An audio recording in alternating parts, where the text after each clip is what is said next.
Look up at the night sky. See the stars move across the sky. The moon and the sun do the same thing. They rise and set. It's not surprising that ancient peoples viewed the earth as fixed, and all celestial objects revolved around us. The ancient Greeks, such as Plato, Aristotle, and culminating in Ptolemy, constructed a cosmology with the earth surrounded by a number of celestial spheres that rotated around the earth each day. There was a sphere for the moon, one for the sun, one for each planet, and one for all the fixed stars. Planets were identified as different from stars because they changed their position over time, whereas the stars were seen to be eternally fixed in place. The Earth-centric model stood the test of time for over 1,500 years. It wasn't until the 16th century that things started to change when Nicholas Copernicus proposed to put the sun at the center of the solar system. In so doing, he put the Earth into rotational motion about an axis, and he put the Earth into revolutionary motion around the sun. But putting the Earth into motion was hard to swallow for most people. Copernicus's idea didn't really start to take hold until the early 17th century, when considerable evidence for the Copernican model was compiled by the likes of Tycho Brache, Johannes Kepler, and Galileo Galilei. Tycho Brache, with mural quadrants, sextants, and his naked eye, used parallax measurements to find distances to the planets. He focused on Mars and tabulated volumes of data on a daily basis. Using this information, Kepler found that the orbits of the planets, including the Earth, were ellipses. And Galileo, using the newly invented telescope, discovered that the Milky Way cloud was actually stars, that the sun had spots on it that indicated that the sun was rotating, that Venus has phases like the moon, indicating that it goes around the sun, and Jupiter has 4 moons. Imagine how it must have felt when Galileo first saw these moons. All the world believed that everything revolved around the Earth, and here you are looking at moons that are orbiting Jupiter, not the Earth. But resistance to change is strong, and it wasn't until the 18th century that Newton turned the tide for good. We are all familiar with his formula that force equals mass times acceleration. Newton's better understanding of gravity was the key. A good way to view gravity is to think of it as a gravitational field surrounding the object. The intrinsic strength of the field is set by the fixed mass of the object. But as you can see in this illustration, when distance from the object increases, the surface area over which the field is spread increases as well. This effectively weakens the force of gravity felt at the more distant point. We know that the geometry for a sphere has the increase in surface area proportional to the square of the radius. So the gravitational field strength is reduced by a factor of 4 every time the distance increases by a factor of 2. We call this the inverse square rule. We'll see this rule again when we discuss standard candles in our section on stars. It's interesting to note that the constant of proportionality, g, in Newton's universal gravitation formula was not known to Newton. It took another 100 years before physicists had instruments sensitive enough to measure this number. But once we had it, it became possible to measure the mass of the Earth at 6,600,000 trillion tons. Newton broke Aristotle's 2,000-year-old dictum that there are 2 sets of rules for nature. One set for here on Earth, and another set for the heavens. With Newton, we came to understand that there is only one set, and it applies everywhere. In 1752, the French astronomers Lalande and Lacaille used the parallax method to calculate the distance to the Moon. Here's how it works. 1. Draw a line from a point on Earth to the Moon directly overhead.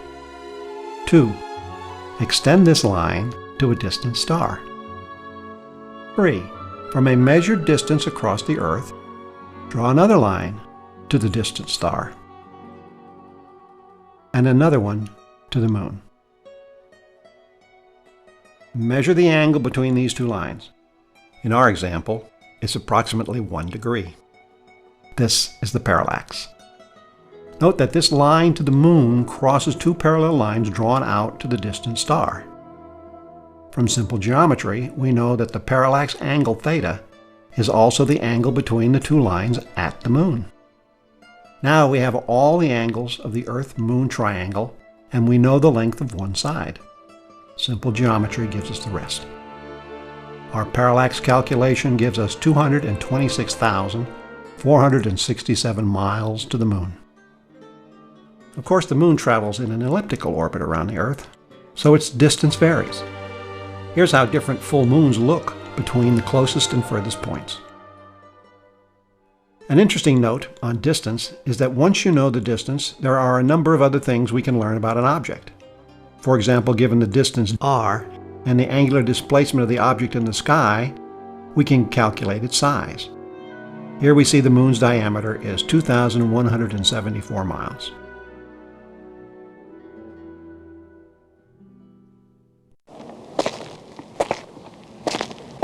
Here we are, on the surface of Mars. Mars is the furthest planet from the Sun, where a person can actually find dry land to stand on. This is the photograph taken by Curiosity that's currently roaming around the surface of Mars, digging into the surface, looking for water, past signs of life. It's April 2013.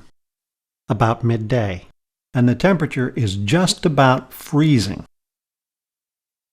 In a few hours, it'll drop to 100 below. So, I better go find some shelter.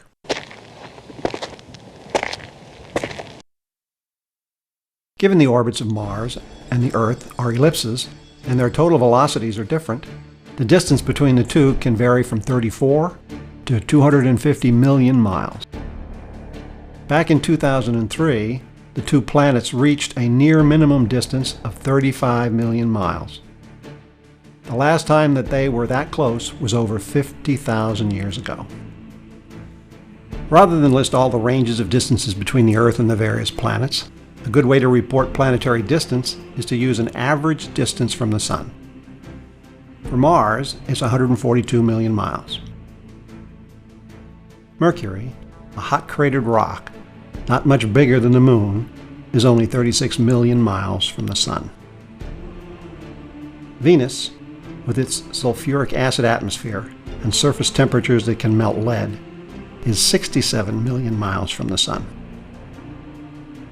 Jupiter, the largest planet by far, is 483 million miles from the Sun. We'll come back to Jupiter in a minute. Saturn, with its beautiful rings, is 886 million miles from the Sun.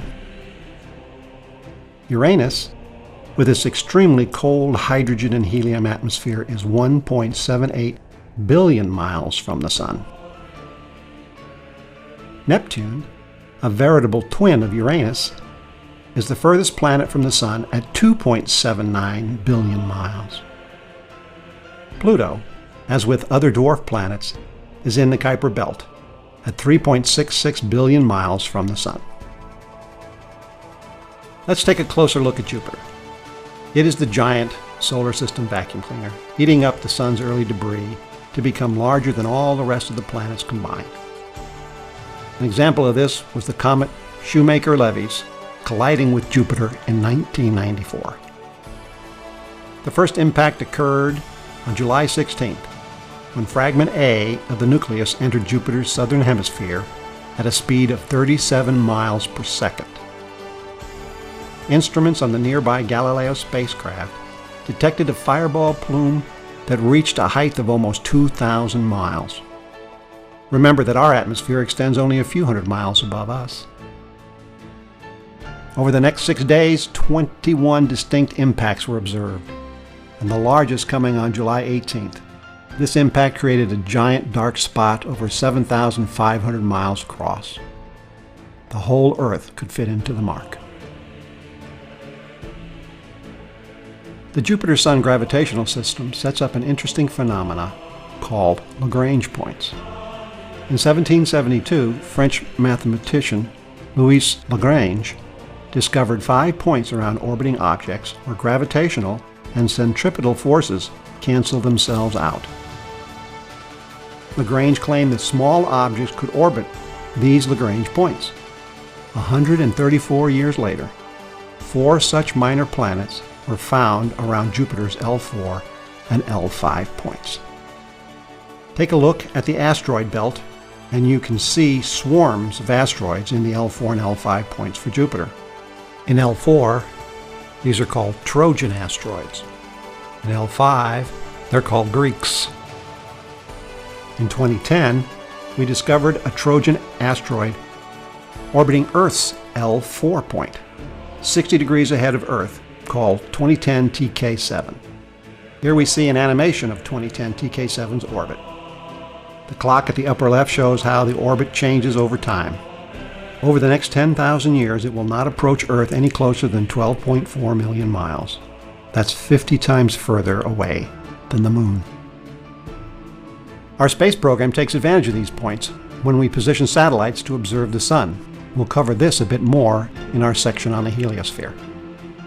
We'll also see Lagrange points in our discussion of binary star systems because they play a key role in their evolution into supernova, a key rung on our distance ladder for distant stars and galaxies.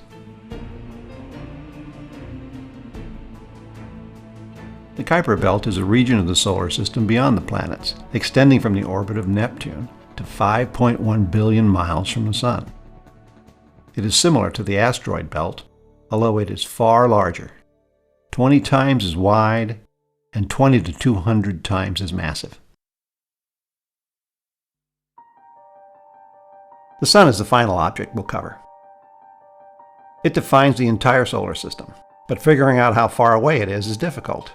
This is because we cannot see any nearby stars for parallax measurements. The Sun is just too bright. But total eclipses and passages of Venus across the face of the Sun as viewed from Earth have enabled excellent measurements. Here is a method that uses parallax to find the distance to Venus, that in turn enables us to triangulate the distance to the Sun. Let's look at the motion of Venus in the sky relative to the Earth.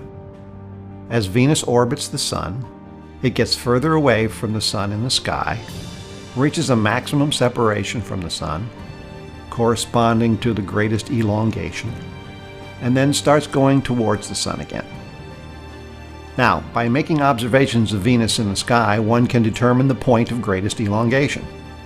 At this point, the distance between the Earth and Venus can be measured via parallax. It's 64.6 million miles. The line joining Earth and Venus will be tangential to the orbit of Venus.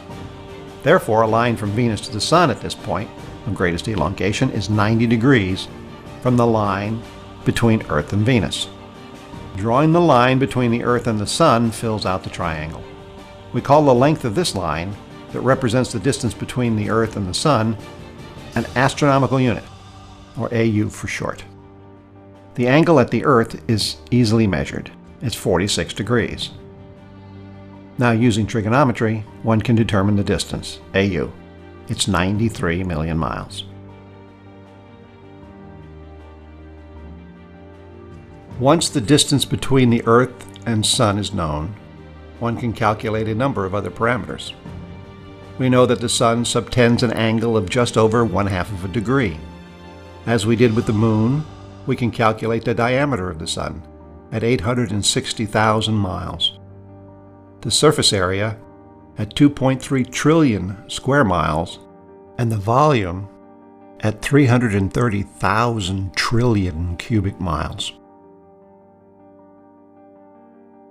The Earth's orbit is very close to circular. So, with the Earth's orbital radius around the Sun being 93 million miles, the distance traveled in a year is the circumference of the circle, 584 million miles. Dividing that by 1 year, we get the velocity of the Earth around the Sun at 66,700 miles per hour. Now, with the distance of the Sun and our velocity around the Sun known, we can use Newton's equations to calculate the mass of the Sun at 2.2 billion trillion tons. In fact, the Sun is 99.98% of the entire mass of the solar system. So as vast as the planet Earth is, over 1 million Earths can fit into the Sun. So, how long does it take light from this magnificent Sun to reach the Earth? Until early in the 18th century, it was generally believed that the speed of light was infinite. This view was held by Aristotle in ancient Greece and vigorously argued by the French philosopher Descartes, and agreed to by almost all the major thinkers for over 2,000 years. Galileo was an exception, but when he tried to measure the speed of light, he failed. Light was either too fast or possibly infinite, was his conclusion. But Galileo did set the stage for the first measurement.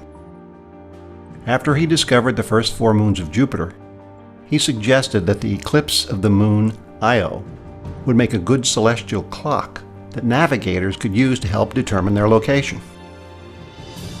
In 1676, the Danish astronomer Ole Romer was compiling extensive observations of the orbit of Jupiter's moon Io to see if Galileo was correct. The satellite is eclipsed by Jupiter once every orbit.